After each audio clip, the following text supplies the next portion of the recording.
اللهم بارك على محمد وعلى آل محمد كما باركت على إبراهيم وعلى آل إبراهيم إنك حميد مجيد۔ قرآن کریم کی یہ آیات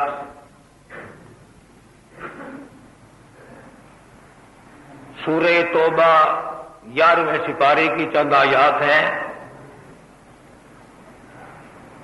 پروردگار عالم نے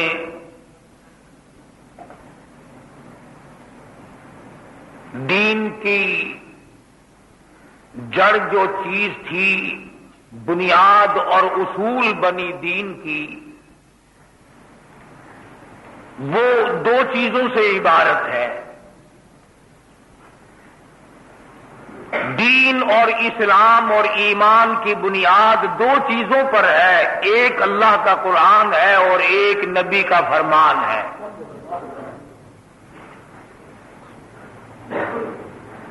دین کی بنیاد، دین کی جڑ، دین کی اساس، ایمان کی اصول کی تمام چیزوں کی بنیاد اور بیخ اور جڑ جو ہے وہ دو چیزیں ہیں، ایک اللہ کا قرآن کریم ہے اور ایک محمد عربی صلی اللہ علیہ وسلم کا فرمان ہے۔ اتنی بات تو بڑی آسان ہے، سمجھ میں آ گئی۔ خدا کا قرآن سمجھ میں آ گیا، نبی کا فرمان سمجھ میں آ گیا، دین کی جڑ اور بنیاد یہ چیزیں ہیں۔ ان سے ہٹ کر جو کچھ بھی ہے وہ دین نہیں۔ اور اب تصویر کا دوسرا رخ دیکھو کہ خدا کا قرآن اور نبی کا فرمان، یہ دونوں کے دونوں چیزیں ہمیں کیسے معلوم ہوئی کہ یہ اللہ کا قرآن ہے؟ ہمیں کیسے پتا چلا کہ نبی نے یوں فرمایا تھا؟ نہ جبریل کو تم نے دیکھا، نہ ہم نے دیکھا، نہ حضور اکرم صلی اللہ علیہ وسلم کا تم نے دیدار کیا، نہ ہم نے زیارت کی۔ ہمارے سامنے قرآن نہیں اترا، ہمارے سامنے نبی نے حکم کوئی نہیں فرمایا، اس لیے کہ نہ ہم تھے، نہ ہمارے باپ دادا تھے، ہم میں سے کوئی تھا ہی نہیں۔ اب ایک سوال پیدا ہوتا ہے کہ یہ اللہ کا قرآن اور یہ نبی کا فرمان جو اسلام کی بنیاد ہے، یہ دونوں چیزیں ہمیں پہنچائی کس نے؟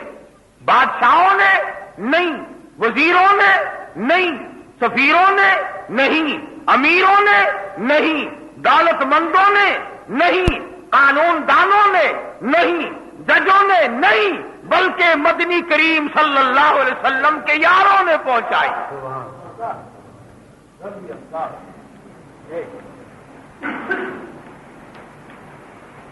صحابہ کرام رضوان اللہ تعالی علیہم اجمعین کی جماعت میں سے کوئی صحابی خود نہیں بنا، بلکہ اللہ پاک نے ان کا انتخاب فرمایا۔ نبی کا صحابی خود کوئی بھی نہیں بنا، کوئی صحابیات میں سے، کوئی صحابہ کرام میں سے از خود نہیں بنا، اپنے نبی کے لیے معاون، مددگار، جانثار، وفادار، اچھے چن کر کے یار اللہ پاک نے اپنے محبوب کو دیے۔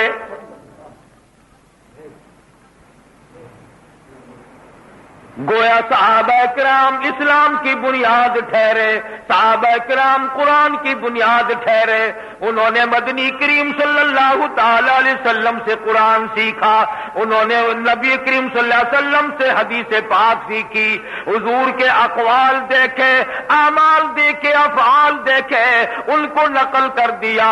آج اس امت کو اسلام ملا تو صحابہ کرام کی وجہ سے، کلمہ ملا صحابہ کرام کی وجہ سے نماز جنازہ ملی، صحابہ کرام کے واسطے سے 5 وقتوں کی اذان ملی، تہجد ملی، اشراق ملی، زکات ملی، رمضان کے روزے ملے، نکاح ملا، عید کی نماز ملی، یعنی تمام کا تمام اسلام صحابہ کرام کے واسطے سے ملا۔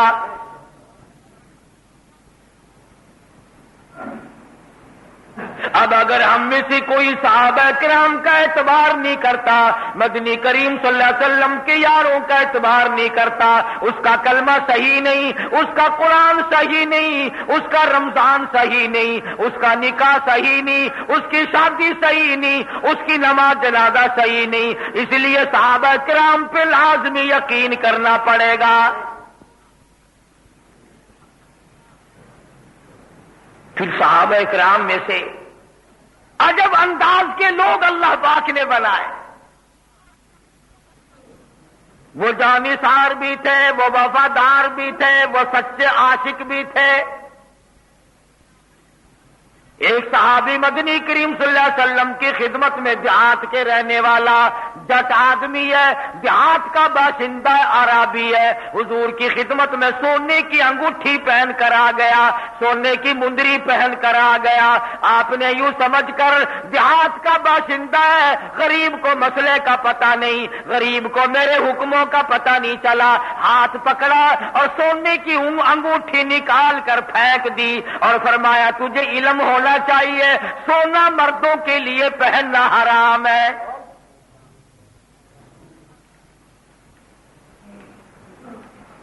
اب حضور اکرم صلی اللہ علیہ وسلم تشریف لے گئے، انگوٹھی پڑی ہے سونے کی،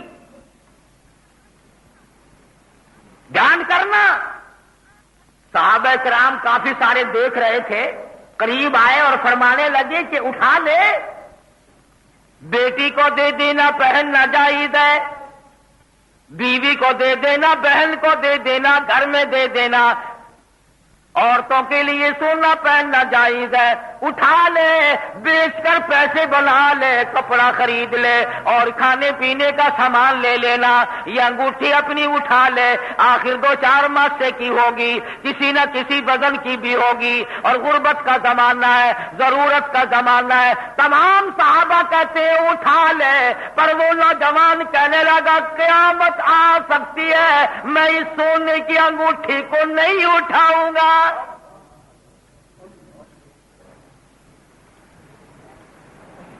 کیوں؟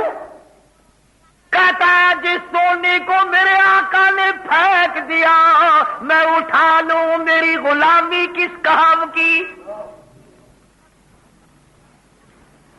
چاہے میں پہننے کے لیے نہ اٹھاؤں، چاہے میں استعمال کرنے کے لیے نہ اٹھاؤں، آخر میرے آقا نے پھینک دیا ہو میں اٹھاؤں تو پھر میری غلامی کس بات کی؟ حالانکہ مسئلے کی بات تھی، صحابہ کرام نے مشورہ صحیح دیا، بات صحیح بتا دی، جو اس کے لیے اچھی تھی، کام کی بات تھی کہ اس کو بیچ سکتے ہو، خرید سکتے ہو، عورتوں کو پہنا سکتے ہو، اور کچھ زیور بنوا سکتے ہو، پیسے بنا سکتے ہو، کھانے پینے کا ساز و سامان خرید سکتے ہو۔ عشق کا تقاضا یہ ہے، کہنے لگا میں تو اس اٹھانا تو درکنار رہا، آنکھ سے بھی دیکھنے کو تیار نہیں۔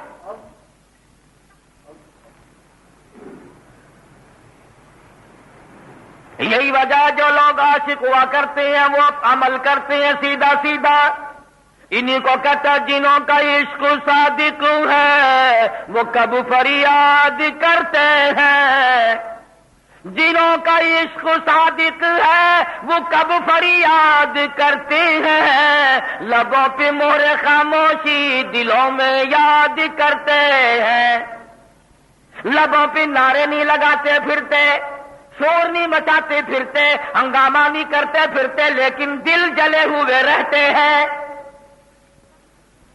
محبت کی آگ میں جل جل کر کے دل ختم ہو جاتے ہیں، انہیں اندازہ ہی نہیں ہوتا اس بات کا۔ یہ تو نبی کا عشق ہے، اگر ایک آدمی کے ساتھ عشق ہو جائے تو وہ بھی مولا ہو جاتا ہے۔ واقعات میں لکھا ہے کہ ایک آدمی نماز پڑھ رہا تھا، ایک آدمی نماز پڑھ رہا تھا، مجنوں آگے سے نکل گیا، کوئی صوفی آدمی تھا, نیت توڑ کے پکڑ لیا کہ میرے آگے سے کیوں نکلا, میرے آگے سے کیوں گزرا. مجنون کہنے لگا تیری نماز ہی نہیں ہوئی, دوبارہ جا کے پڑھ. وہ کہنے لگا نکلا تو, نماز میری نہیں ہوئی. کیوں نہیں میری نماز ہوئی؟ آگے سے تو گزرا میرے سے, میری نماز کے آگے سے گزرا تو ہے, نماز میری نہیں ہوئی. کہنے لگا ہاں, ایک بندے کے عشق میں مجھے تو نظر نہیں آیا اور تو خدا کی نماز پڑھ رہا تھا اور مجھے دیکھ لیا. تیری کیسی نماز ہے, کیسی بندگی کر رہا تھا کہ تجھے میں نظر آ گیا. دوبارہ پڑھ جا کے. اس کو کہتا ہے کہ سرب سجود ہوں مگر عزم میں پختگی نہیں, سرب سجود ہوں مگر عزم میں پختگی نہیں, قائل بندگی تو ہوں قابل بندگی نہیں. سجدے کا مزہ, سجدے کا لطف, سجدے کا کیف, سجدے کی لذت ان سے جا کے پوچھو. نہ مسجد میں نہ بیت اللہ کی دیواروں کے سائے میں نماز عشق ادا ہوتی ہے, تلواروں کے سائے میں. ان سے جا کے پوچھو جنہوں نے سجدے میں سر کٹا دیے, کتنی لذت آئی, کتنی حلاوت ملی, کتنا مزہ آیا, کس قدر لطف اندوز ہوئے.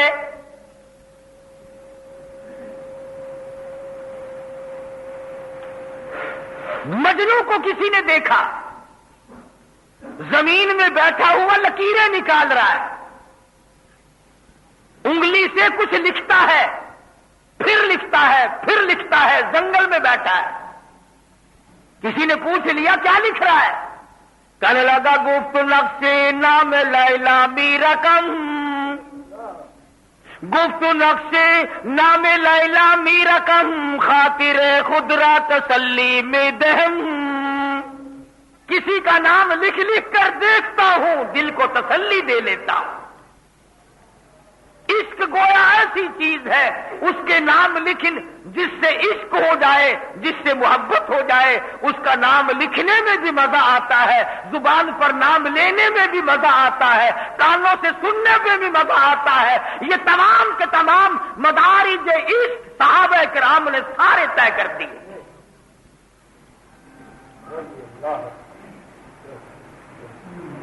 ایک اور صحابی حضور کے سامنے آتا ہے,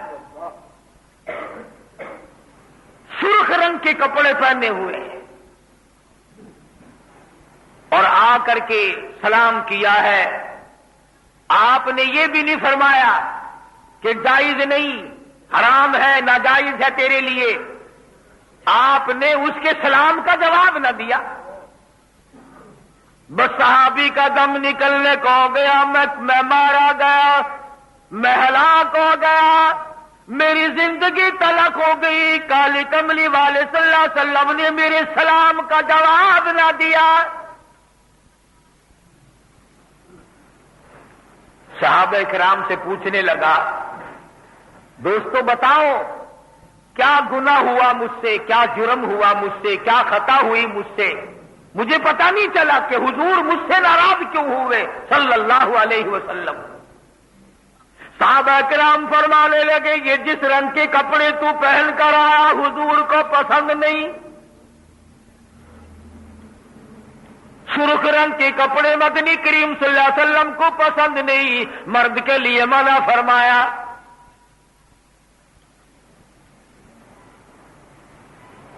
گھر گیا, کپڑے اتارے. آج کل کا زمانہ نہیں تھا کہ 20-20 سوٹ گھر میں رکھے ہوئے ہیں.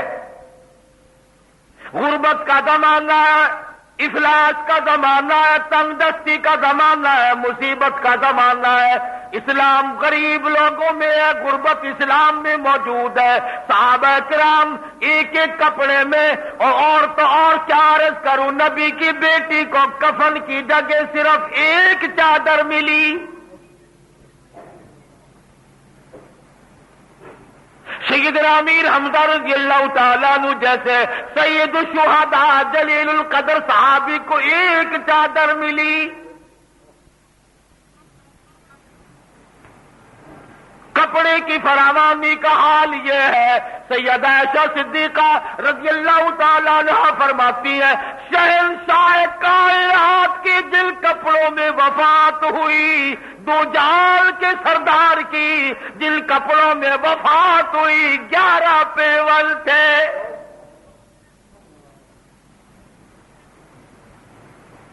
تنگدستی ہے، غربت ہے۔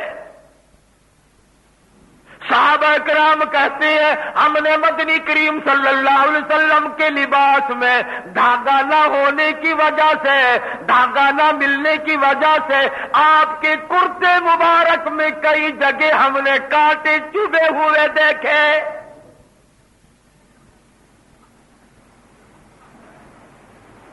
عائشہ صدیقہ رضی اللہ تعالیٰ عنہ فرماتی ہیں سیدہ ام سلمہ اور سیدہ ام حبیبہ رضی اللہ تعالیٰ عنہن اجمعین یہ شہزادیاں ہیں، نبی کی گھر والی ہیں، بادشاہوں کی بیٹیاں ہیں۔ حضرت عائشہ صدیقہ فرماتی ہیں ایک سال میں موٹے کپڑے کا پورے سال میں ایک جوڑا رہتا تھا۔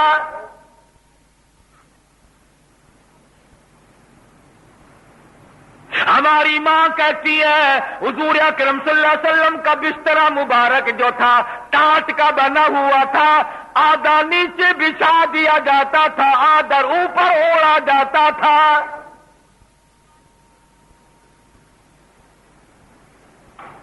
کپڑے کی تنگی تھی، پریشانی تھی، مگر عشق کا معاملہ یہ صحابی گھر گیا کپڑے اتارے، بیٹی کو نہ دیے، بہن کو نہ دیے، گھر والی کو کپڑے نہ دیے، یا تم کپڑے پہن لو تمہارے کام کے ہیں، بلکہ کپڑے اتار کر تندور میں آگ جل رہی تھی جلا کر خاک کر دیے اور دوسرے کپڑے پہن کر آیا، حضور صلی اللہ علیہ وسلم کی خدمت میں حاضر ہوا۔ اس صحابی نے سلام کیا، حضور نے جواب دیا، حضور مسکرانے لگے۔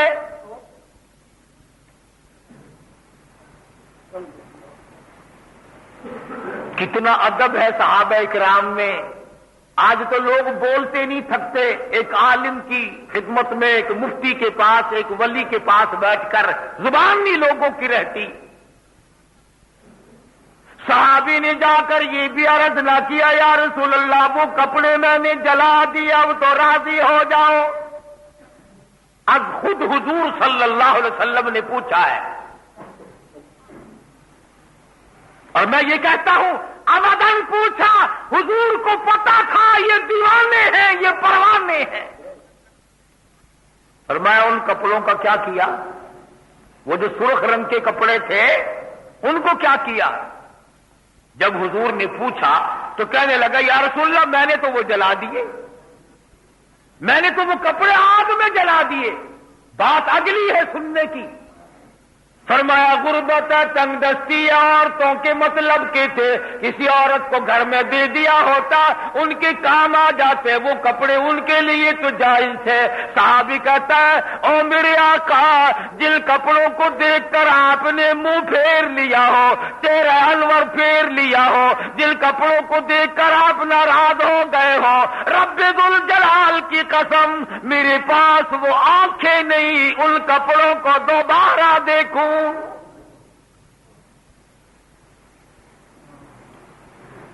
میں ان کپڑوں کو دوبارہ کیسے دیکھ لیتا؟ میرے عشق کے خلاف ہے، میرے سوز و گداز کے خلاف ہے، میرے کیف و سرور کے خلاف ہے، میری غلامی کے خلاف ہے۔ میں نے غلامی اختیار کر رکھی ہے، جو آقا چاہے گا وہی ہوگا۔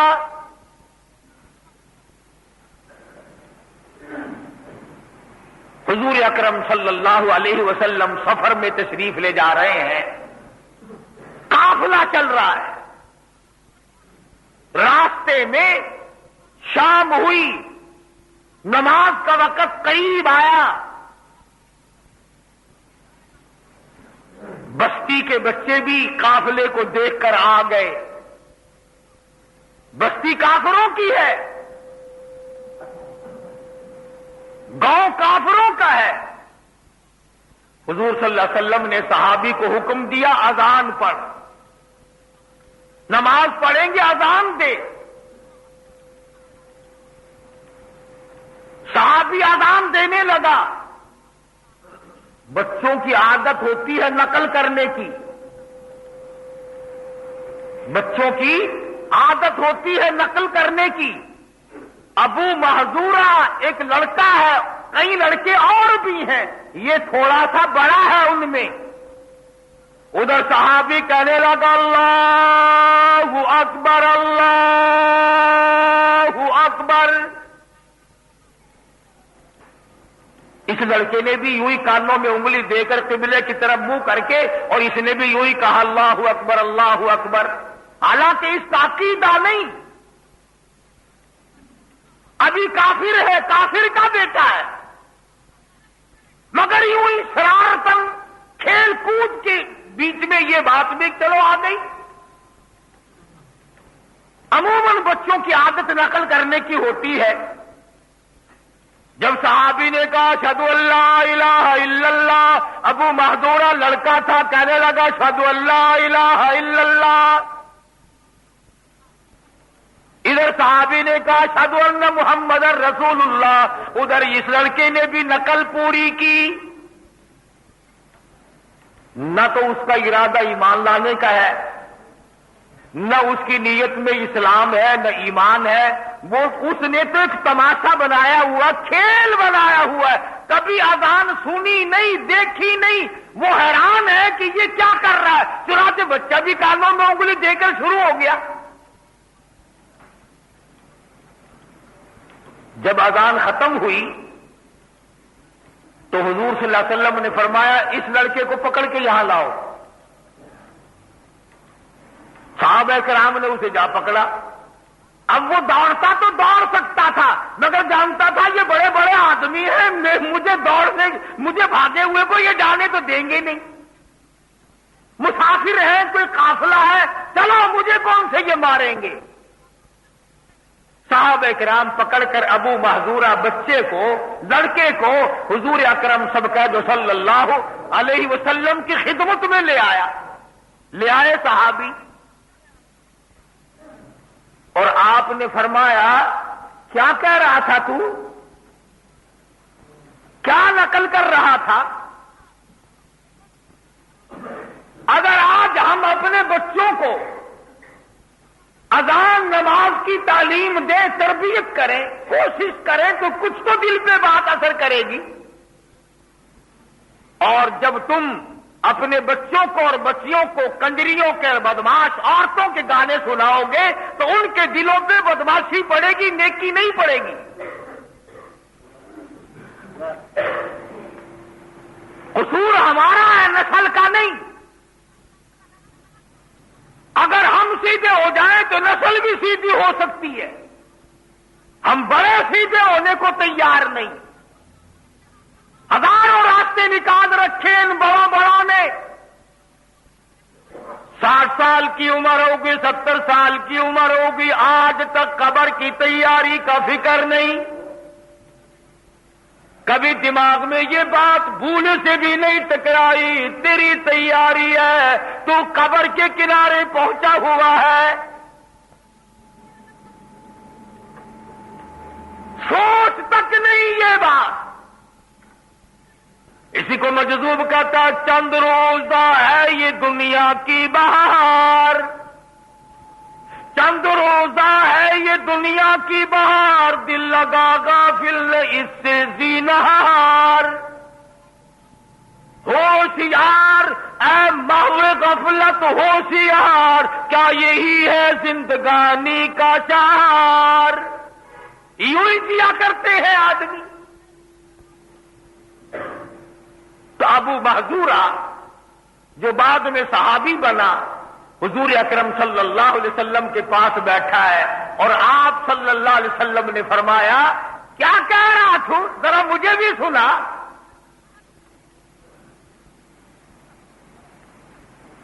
اب وہ خاموش ہے۔ فرمایا بھائی دیکھ لے، جب تیرے دل میں شوق اٹھا تو نے کہہ ڈالا، اور جب ہم کہہ رہے ہیں تو کہتا نہیں ہمیں سنا دے۔ اب اس نے شروع کیا اللہ اکبر اللہ اکبر، فرمایا دیکھ اس وقت تو خوب زور سے کہہ رہا تھا اور اب ہم سن رہے ہیں تو آہستہ کہنے لگا. اس نے زور سے کہا اللہ اکبر اللہ اکبر، اللہ سب سے بڑا، اللہ سب سے بڑا. بڑی چوٹ تھی کفر پر یہ. اللہ کو بڑا مان لے تو بات ختم ہو جاتی ہے. اللہ کو بڑا مانتے نہیں. اگر اللہ پاک جل شانہ کو بڑا مان لیا جائے پھر ٹبے سے مرادیں کیسی، پھر پیپل بڑ سے مرادیں کیسی، پھر جھنڈی کنڈی سے مرادیں کیسی، پھر پیر فقیر سے مرادیں کیسی. اگر اللہ کو بڑا مان لیا جائے، اللہ پاک نے تو اعلان کر دیا تبارک الذی بیدہ الملک. اور لوگوں، ملک میرا، راج میرا، برکتیں میرے پاس ہے.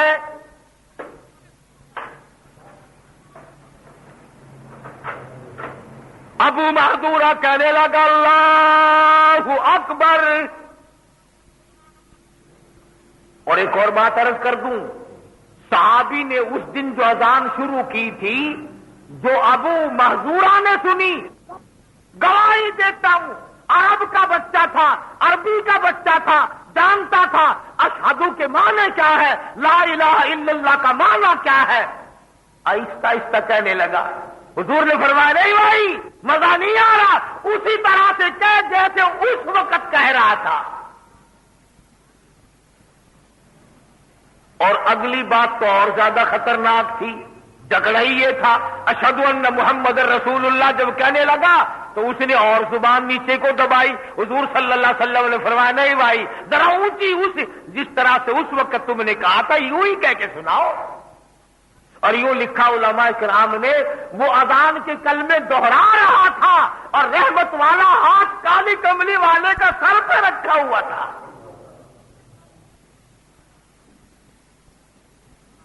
جب اذان کے کلمے پورے کہہ چکا، اس زمانے کی اذان، حضور کی سکھائی ہوئی اذان، صحابہ کرام کی دی ہوئی اذان، بلال کی اذان، ابو محذورہ کی اذان، عبداللہ بن ام مکتوم کی اذان، سارے صحابہ کی اذان اللہ اکبر سے شروع ہوتی تھی. اور اب 15-20 سال سے جہاں سے شروع ہو رہی ہے تمہیں پتہ ہی ہے. پھر دونوں باتوں میں سے ایک ضرور ہے، نعوذ باللہ، یا اس وقت حضور کے سامنے اذان صحیح نہیں تھی یا پھر اب کی اذان صحیح نہیں ہے.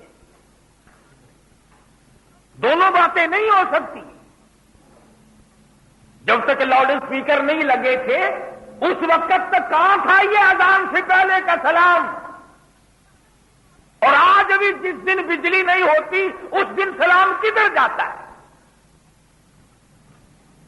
ابو محذورہ رضی اللہ تعالیٰ عنہ جب اٹھ کے جانے لگا، لڑکا تھا، حضور صلی اللہ علیہ وسلم نے کھیل لی، اس کو پیسوں کی پکڑا دی. اسلام ایمان کی ابھی کوئی بات نہیں، یہ تو ایک بچے کے ساتھ دل لگی تھی.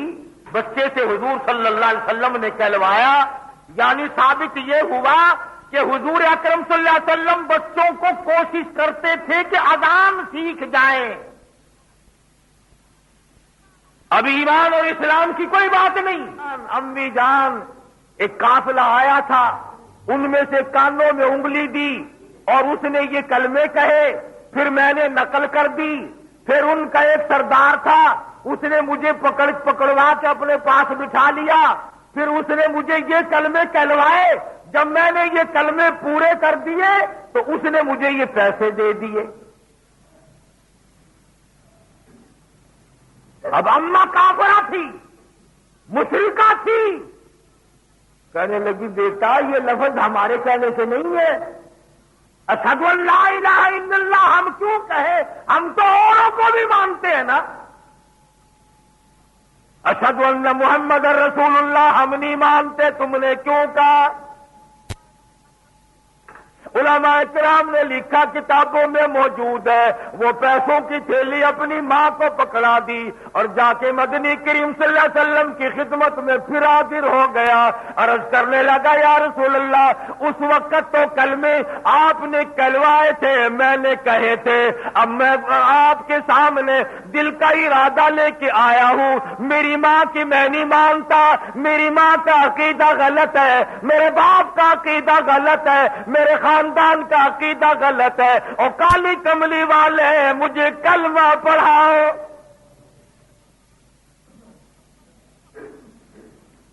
بچہ تھا حالانکہ حضور اکرم صلی اللہ علیہ وسلم نے اسے کلمہ پڑھایا، اور فتح مکہ کے بعد اس کو مکے کا بیت اللہ کا مؤذن بنا دیا، اس نے اذانیں دی ہیں۔ یہ سارا واقعہ میں نے آپ کو اس لیے نہیں سنایا کہ ابو محذورہ کی اذان تمہیں سنانی تھی، بلکہ اصل بات اب آنے لگی ہے جس کی بنا پر یہ ساری حدیث پاک میں نے آپ کے سامنے نقل کی ہے۔ ابو محذورہ نے ساری زندگی یہ بیچ کے سر کے بال، اتنے بال کبھی کٹوائے ہی نہیں، اور جو بال ٹوٹ جاتا نکل جاتا کنگھی وغیرہ میں اس کی بڑی حفاظت کرتا، اس کو سنبھال کے رکھتا۔ کسی نے کہا ابو محذورہ خامخواہ اتنا بالوں کا وزن اٹھائے پھرتا ہے، تو کٹوا دیا کر، کٹانا جائز ہے نا؟ کہنے لگا مجھے بھی پتا ہے کٹانا جائز ہے، حضور نے کٹوائے ہیں، صحابہ کرام نے کٹائے ہیں، ٹھیک ہے میں جانتا ہوں، لیکن تمہیں کیا معلوم ہے میں ان بالوں کو کٹوا کر زمین پہ نہیں پھینکوں گا جن بالوں کے اوپر شہنشاہ کائنات کا رحمت والا ہاتھ پھر چکا ہے۔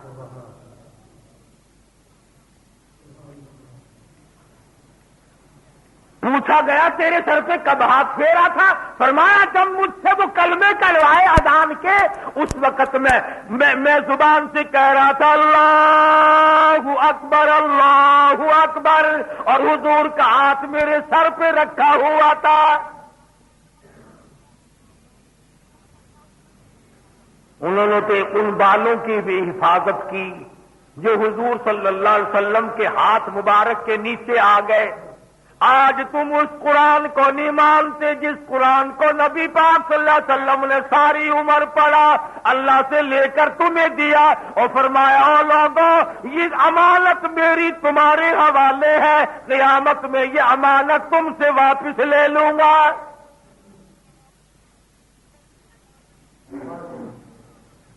یہ لوگ تمام چیزوں کی چھان بین کیا کرتے تھے، تحقیق کیا کرتے تھے، تفتیش کیا کرتے تھے، معلومات کرتے تھے کہ آیا ایسا نہ ہو کہ ہم خواہ گناہ میں پھنس جائیں۔ عبداللہ ابن عباس رضی اللہ تعالی عنہما بڑے جلیل القدر صحابی ہیں، بہت اونچے درجے کے عالموں میں، صحابہ کرام میں جو بڑے بڑے عالم اور مفتی شمار ہوتے تھے، عبداللہ ابن عباس کا شمار ان لوگوں میں ہوتا ہے، اور حضور کے رشتہ دار بھی ہیں، چچا زاد بھائی ہیں۔ حضرت عباس حضور اکرم صلی اللہ علیہ وسلم کے سگے چچا ہیں، اور حضرت عبداللہ حضرت عباس کے بیٹے ہیں، گویا چچا زاد بھائی ہوئے حضور کے، رشتہ بھی ہے، صحابی بھی ہے، عالم فاضل ہیں۔ کچھ آدمی آئے حضرت عبداللہ بن عباس رضی اللہ تعالیٰ عنہ کی خدمت میں اور کہنے لگے کہ ہم فلاں علاقے کے باشندے ہیں، توجہ کرنا، بڑی کام کی بات یاد آئی ہے، بڑی قیمتی بات ہے، خدا کی قسم منبر رسول پہ بیٹھ کے تم سے وعدہ کرتا ہوں، اللہ اور اس کے رسول کے اوپر یقین کرتے ہوئے میری کوئی ہستی نہیں کہ اگر ان باتوں پر ہمیں یقین آ جائے اور ہم عمل کر لیں، جنت میں جانا نہیں، جنت تمہیں تلاش کرتی پھرے گی۔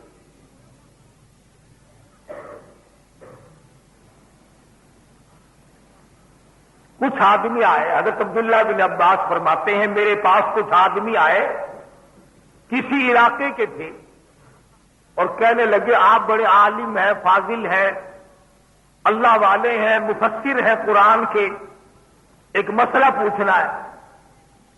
فرمایا پوچھو کیا مسئلہ ہے، جان کرنا۔ کہنے لگے ہم اتنے آدمی حج کے ارادے سے جا رہے ہیں۔ اس زمانے میں ریل، موٹر، ہوائی جہاز، گاڑیاں، مشینری، پٹرول، ڈیزل کہاں تھے؟ یا پیدل تھا یا اونٹ گھوڑا تھا بس۔ کہتے ہیں کہ ایک قافلہ چلتے چلتے ہم میں سے ایک آدمی مر گیا، قافلے میں سے ایک آدمی فوت ہو گیا، انتقال کر گیا۔ اب دنیا کا قاعدہ یہ ہے کہ قافلے والے اٹھائے اٹھائے تھوڑا ہی پھرتے ہیں، ملک بھی دوسرا تھا، علاقہ بھی دوسرا تھا، پھر اٹھا کر لے کہاں جائے؟ مرے ہوئے کو کون اٹھائے پھرے؟ مسئلہ پوچھنے والے کہتے ہیں کہ ہم نے اس کو دفن کرنے کے لیے قبر کھودی، ہم نے اس آدمی کے لیے قبر کھودنی شروع کی، قبر کھودی جو قافلے میں سے مر گیا تھا، اور قافلہ بھی حاجیوں کا حج کو جا رہے تھے۔ مسئلہ پوچھنے والے کہتے ہیں کہ ہم نے جب قبر کھودی اور لحد ہم اکھاڑنے لگے تو اتنا بڑا کالا سانپ نکلا کہ پوری قبر اس نے گھیر رکھی، بہت بڑا سانپ۔ ہم نے اس قبر کو وہیں بند کر دیا اور دوسری جگہ کافی فاصلہ دے کر ہم نے پھر اور قبر کھودی۔ پھر کہتا جب کافی گہری قبر کھد چکی، جب لحد ہم نکالنے لگے وہاں پھر کالا سانپ ہے اتنا بڑے، پوری قبر جتنی لمبائی کا سانپ ہے۔ کہتے ہم خدا کی پناہ پناہ کر کے وہاں سے بھی بھاگ گئے۔ پھر ہم بہت دور جا کر تیسری جگہ ہم نے قبر کھودی، اور جب لحد اکھاڑنے لگے تو تیسری جگہ بھی ایسا ہی شکل کا کالے رنگ کا بہت بڑی اژدہا ہمیں وہاں بھی ملی۔ اب ہم اس میت کا کیا کریں؟ ایک جگہ قبر نکالی وہاں سانپ، دوسری جگہ قبر نکالی وہاں سانپ، تیسری جگہ قبر نکالی وہاں سانپ۔ اب ہم اس میت کو کہاں اٹھا کر لے جائیں؟ کیا کریں؟ ہے مسلمان، ہے ہمارا ساتھی، آپ عالم ہیں، نبی کے چچا کے بیٹے ہیں، مفسر ہیں، عبداللہ بن عباس ہے، دلیل القدر صحابی ہے، آپ مسئلہ بتائیں۔ اب ہم کیا کریں؟ دریا میں پھینکیں، درخت پہ لٹکا دیں، سر پہ اٹھائے پھرے، اب ہم اس کو لے کہاں جائیں؟ حضرت عبداللہ بن عباس رضی اللہ تعالیٰ عنہما فرمانے لگے اس سانپ سے تم اس کو بچا نہیں سکتے، یہ دنیا کا سانپ نہیں، یہ آخرت کا سانپ ہے۔ اس اژدہا سے تم اس کو ہرگز نہیں بچا سکتے، اس کالے سانپ سے تم اس کو نہیں بچا سکتے، اگر 100 جگہ قبر نکالو گے یہ وہی ملے گا، نہیں بچا سکتے، تم وہی دفن کرو جہاں تم نے قبر نکالی ہے۔ چنانچہ انہوں نے ویسے بھی گھبرائے ہوئے تھے میت، بھئی جب تک سانس آ رہے ہیں کسی کا ابا، کسی کی اماں، کسی کی بیگم، کسی کا بیٹا، کسی کا لخت جگر، کسی کا نور نظر، کسی کی بہن، کسی کا بھائی، اور جب دم نکل جائے تو کسی کا کچھ بھی نہیں، پھر تو آخر قبر ہی بھی جلدی، اس میں جلدی کروائی۔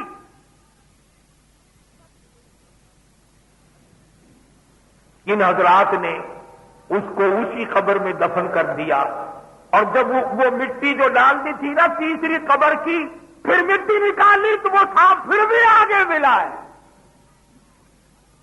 وہی دفن کر دیا۔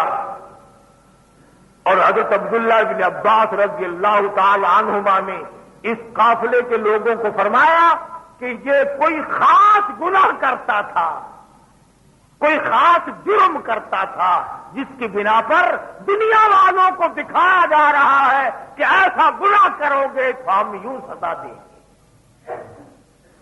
اور حضرت عبداللہ بن عباس نے یوں فرمایا، سمجھ میں آ رہی ہے بات؟ حضرت عبداللہ بن عباس رضی اللہ تعالیٰ عنہما نے یہ فرمایا کہ جب تم گھر جاؤ اس کے رشتہ داروں سے، خاندان والوں سے اس کا جرم پوچھ کر مجھے بھی خبر دینا، بتانا۔ سنا کہ جب وہ لوگ واپس گئے، انہوں نے جا کر کے پوچھا کہ بھئی تمہارا آدمی جو تھا وہ کیا گناہ کرتا تھا ایسا؟ کہنے لگا بہت بڑا گناہ کرتا تھا، ایک بڑا جرم کرتا تھا، اور وہ جرم ہے آج اس کو کوئی بھی گناہ نہیں سمجھتا۔ وہ گناہ ہے جس کو گناہ کوئی نہیں سمجھتا، وہ قصور ایسا ہے جس کو قصور کوئی نہیں سمجھتا، وہ جرم ایسا ہے جس کو جرم کوئی نہیں سمجھتا، وہ خطا ایسی ہے جس کو خطا کوئی نہیں سمجھتا۔ گھر والوں سے پوچھا کہ کیا گناہ کرتا تھا؟ گھر والوں نے بتلایا غلے کی تجارت کیا کرتا تھا، اناج کی تجارت کیا کرتا تھا، اس میں بے ایمانی کیا کرتا تھا، من میں سے 2-3 سیر نکال لیے دانے اور مٹی ملا کر، گھاس بھوسا ملا کر پورے کر دیا کرتا تھا۔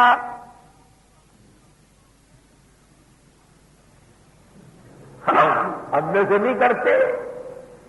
یہ چھچے حج کر رکھے آڑتیوں نے مزدوروں کو نہیں کہتے کہ دڑا مارو، دڑا کرو، اچھے مارے چاول ملا کر دڑا کرو، اچھی ماری کڑک ملا کر کے دڑا کر دو، کھانڈ ملاؤ، شکر ملاؤ، گڑ ملا کر دڑا کرے، یعنی ملاوٹ کا نام دڑا کرنا ہے۔ منڈیوں میں 6 حج کر رکھے، 7ویں کی تیاری ہے اور حاجی صاحب سارا دن دڑا کر آتے ہیں۔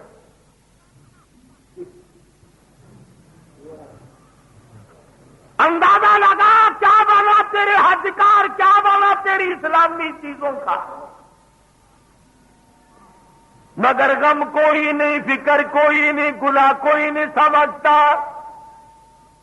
کریانے والے بھی خوب دڑا کرتے ہیں، کاروبار میں ملاوٹ کرتے ہیں، دودھ میں پانی ملانے والے تو بالکل نہیں کرتے انشاءاللہ۔ نیک لوگ ہیں، بالکل نہیں کرتے۔ یہ سڑکوں پہ جتنے نلکے لگے ہوئے ہیں نا، ان نلکوں سے پوچھو کہ تمہارا پانی جاتا کہاں ہے؟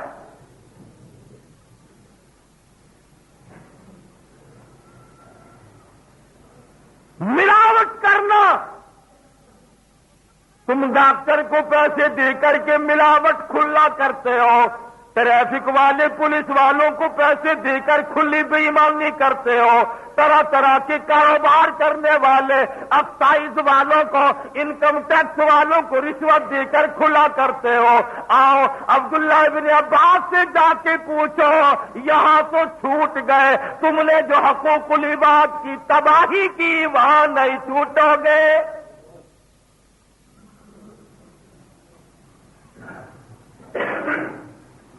ہر کاروبار کرنے والا سوچ لے، حدیث میں نے نقل کی ہے، گپ نہیں ہے۔ چنانچہ گھر والوں نے بتلا دیا کہ یہ جرم کیا کرتا تھا، پھر ابن عباس کو خبر دی گئی کہ اس آدمی کا یہ گناہ تھا۔ اور ایک دن بازار سے محمد عربی سبقید صلی اللہ علیہ وسلم گزر رہے ہیں، تشریف لے جا رہے ہیں، گندم کا ڈھیر لگا ہوا ہے۔ آج کل تو ماحول ہی بڑا عجیب ہے، گندم کی کیا بات، سبزی لے لو، فروٹ لے لو، پوری ٹوکری میں جو 4-5 دانے اچھے ہوں گے وہ اوپر رکھے ہوئے ہیں، اور جب آپ کہیں گے نا کہ 1 کلو دے دو تو نیچے ہاتھ مارتا ہے، وہ کہتا ہے یہ اوپر والے دے کہ نہیں نہیں نہیں، یہ تو سارا دن میں نے دکھانے کے لیے رکھنے ہیں نا۔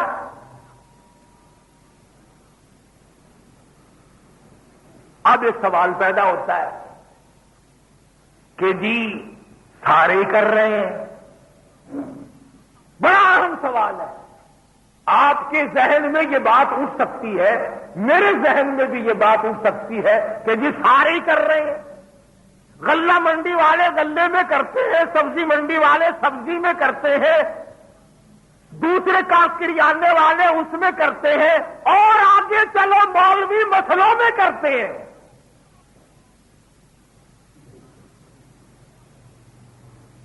مسئلے میں گڑبڑ نہ کرو.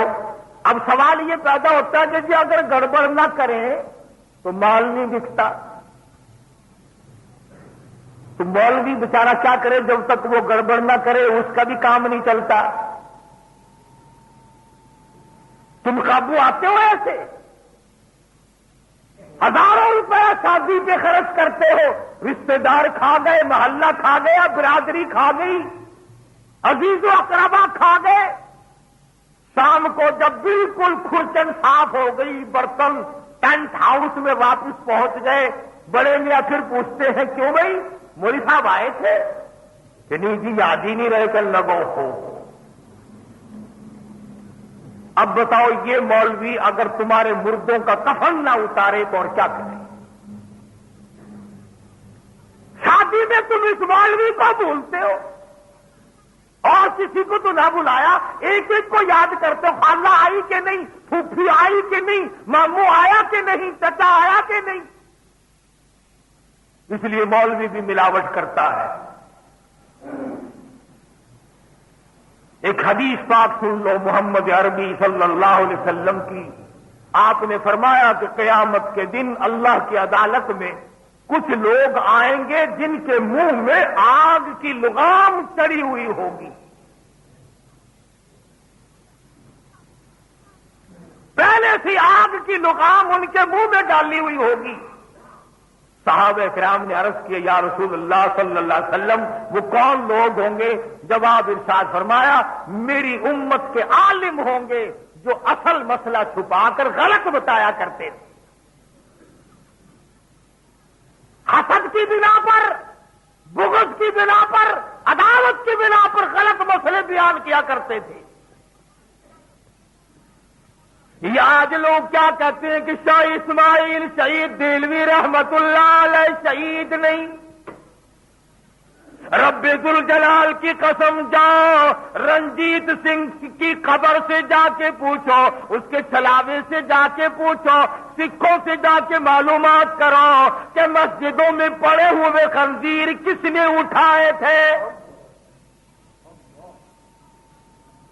وہ کون تھا دلی کا شہزادہ جس نے آگے بڑھ کر سکھوں کے دانت کھٹے کیے, جس نے جہاد کیا, جس نے جنگ کیا, جو ڈوگروں سے ٹکرایا, جو سکھوں سے ٹکرایا, جو ہندوؤں سے ٹکرایا, ہزاروں لاکھوں مجاہدین ان کے ساتھ ہو کر شہید ہوئے. تم شاہ اسماعیل شہید پہ تنقید کرتے ہو, تم شاہ اسماعیل شہید کو کفر کا فتویٰ دیتے ہو. ساری زندگی تم بھی تمہارے بڑے بھی ایک آدمی کا نام لو جو کبھی انگریزوں سے ٹکرایا ہو, سکھوں سے ٹکرایا ہو, ہندوؤں سے ٹکرایا ہو, مراٹھوں سے ٹکرایا ہو, ڈوگروں سے ٹکرایا ہو, کسی وقت بھی ٹڑا ہو. تم اور تمہارے بڑے کبھی نہیں لڑے.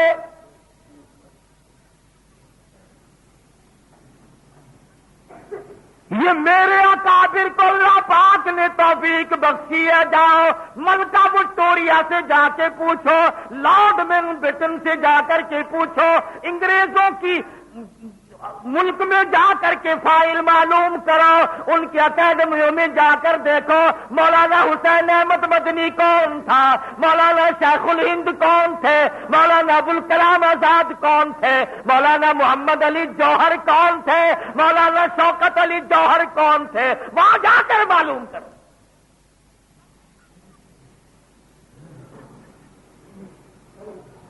شاہ اسماعیل شہید جس کا مزار بالا کوٹ پہاڑ کی چوٹی پہ ہے,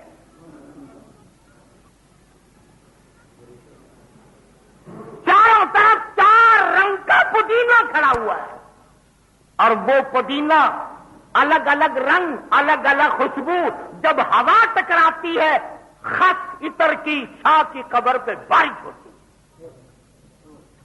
حدیث پاک میں پہچان آئی ہے شہید ہونے کی کہ اس کی قبر کے چاروں طرف پسینہ ہوتا ہے. اور جا کے پوچھ او دلی کے شہزادے تجھے کیا ہوا تھا؟ تجھے گود میں کھلانے والے بڑے بڑے شہزادے شاہ ولی اللہ کا تو پوتا دلی کے رہنے والا تجھے کیا پڑی تھی یہاں آ کر ٹکرایا؟ جواب ملے گا فنا فی اللہ کی تہ میں بقا کا راز مضمر ہے. فنا فی اللہ کی تہ میں بقا کا راز مضمر ہے. جنہیں مرنا نہیں آتا انہیں جینا نہیں آتا. جو مرنا نہیں جانتے وہ جینے کی کیا تمیز رکھتے؟ دلی کے بازاروں میں انگریز نے جو روڑی کوٹنے والے انجن چلائے وہ ہم تھے. شاملی کے میدان میں انگریزوں سے ٹکرانے والے ہم تھے. بالاکوٹ پہاڑ کی چوٹیوں سے لے کر دلی سے لے کر رنجیت سنگھ کی فوج سے ٹکرانے والے ہم تھے. ڈوگروں سے ہم ٹکرائے, مراٹھوں سے ہم ٹکرائے, ہندوؤں سے ہم ٹکرائے, اور تم ہمیں الزام دیتے ہو. ہاں, ایک چیز میں ہم تمہارا مقابلہ نہیں کر سکتے.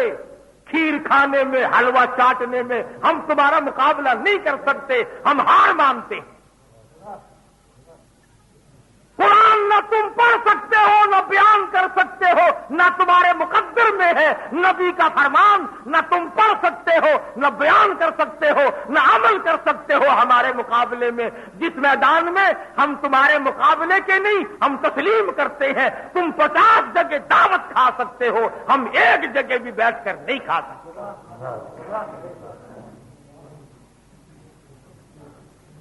تم نے تو کسی کو موڑا ہی نہیں.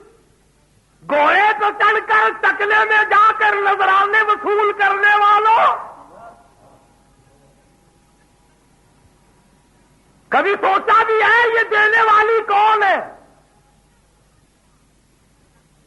اس لینے سے غرض ہے. جزاک اللہ, جزاک اللہ, سبحان اللہ.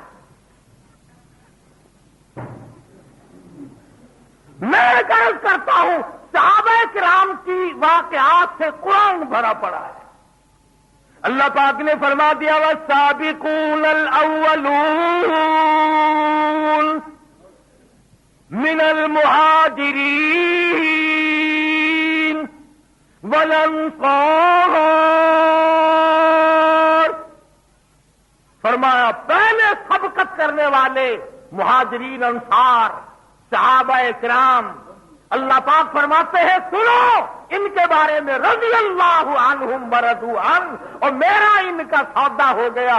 جان انہوں نے میرے حوالے کر دی, اپنی جنت اور اپنی رضا میں نے ان کے حوالے کر دی. قرآن ہے قرآن. اب ایک سوال اٹھاؤ کہ جی اللہ صحابہ کرام سے راضی ہو گیا اور صحابہ کرام اللہ سے راضی ہو گئے, ہمیں کیا ملا؟ فرمایا والذین اتبعوہم, صحابہ کرام کو ماننے والے قیامت تک کے آنے والے مسلمان.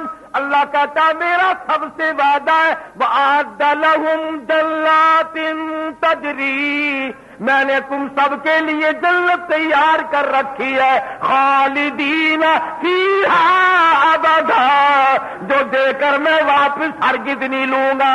ذالک الفوز العظیم. تو نہ معلوم گالیاں دینے میں کیا لطف آتا ہے, کیا طبیعت صاف ہوتی ہے کسی کو برا بھلا کہنے میں.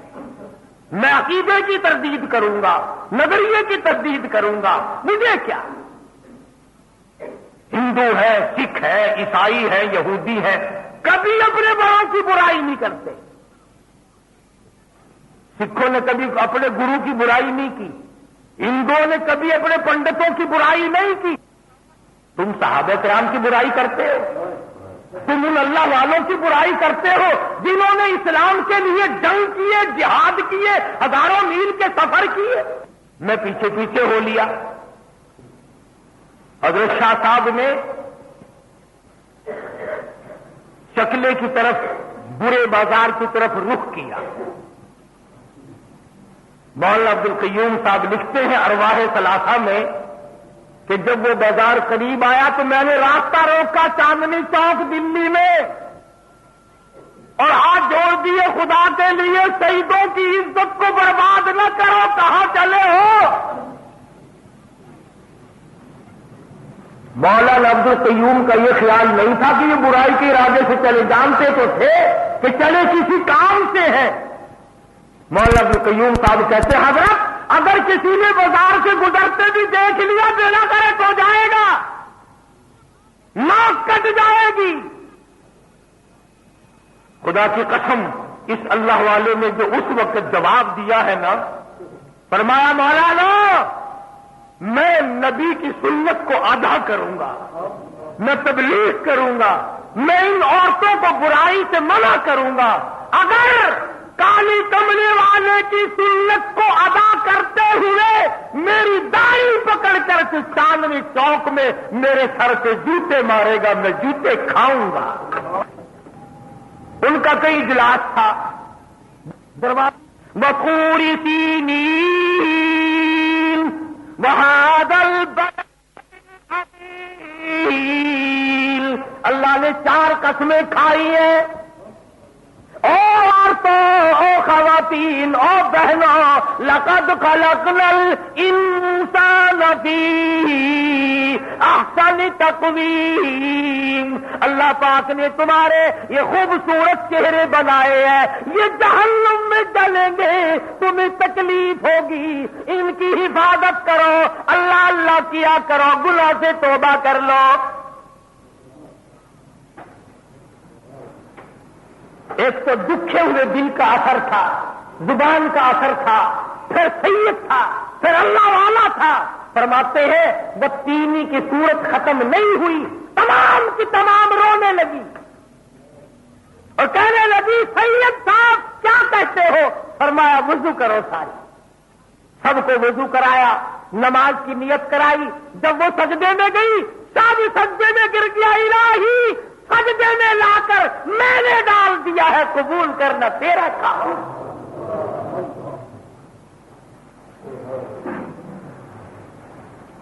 تاریخ ہے، اٹھا کر دیکھو۔ شاہ صاحب جب اٹھ کے جانے لگے، ساری لپٹ گئی کہ اللہ والے کل ہم سب کے نکاح کر دے۔ نکاح کیے۔ جو دلی کے بازار میں گلہ کی روٹی کھایا کرتی تھی، شاہ اسماعیل شہید کے ساتھ قافلے میں چلی، جنگ میں چلی، گھوڑوں کا اور آدمیوں کا دانا جل سے آٹا پیستے ان عورتوں کی ہتھیلیوں کے چمڑے اجڑ گئے۔